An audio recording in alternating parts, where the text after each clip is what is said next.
Alma of the Airwaves, and Lucky of the Orange Couch. It is March 11th. It is a Thursday, and I have 3 items on today's show. First, the answer to the question, how do I stand my wigs, is easy. Okay. If I was an opera singer and if I had to wear a wig for 3 hours, I couldn't make it. But for 2 minutes, yes, I can survive that. Okay, so why is this green? Because St. Patrick's Day is coming. And although I'm happily sober, 10 years, I have so many Irish friends who are going to celebrate. So we're going to celebrate St. Patrick's Day. Second, remember my guest on June 14th last year, my one and only neighbor, 5 years old, Haley. Haley made her appearance last year on June 14th. And what happened is that, I quote, in her own words, because she is such a beautiful and good girl, she got a sister. Sophie was born on 23rd of January this year. Now Haley has a baby sister, Sophie. I will catch her once the temperature are a little better. I'm gonna make sure that you hear her statement and her comments about being a big sister and about Sophie. I will definitely videotape this soon. But I made Sophie a little thing. Okay, what does it say? Sophie is born on January 23rd, 2021. Yes, I think that's the most important part. That's what I want to say. Sophie was born on 23rd of January 2021. I think that's a beautiful fact for her family, and for everybody. This is one historical date. She got born. Beautiful. The video is so long, full-time, a full-size movie, 6 minutes and 16 seconds, because the morning was just beautiful. You're gonna see the lonely swan who is there. Yep. So the video is really long, but I hope you like the music. I try to think of it as a bit of a meditation, because I don't think jazz or rock, you can survive over 6 minutes. That's it. Have a wonderful day. Tomorrow is Friday, and we're gonna see you for sure with Lucky.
From the grilled peppers that I showed you, I'm gonna make a classic mishmash.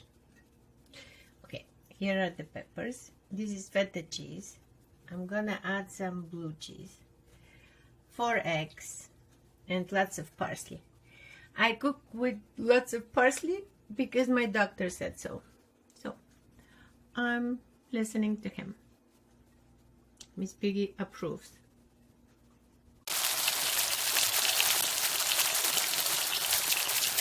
There you go. The other thing we eat a lot is black pepper. And done. I turned it once. This is called a la minute. So fast and so delicious.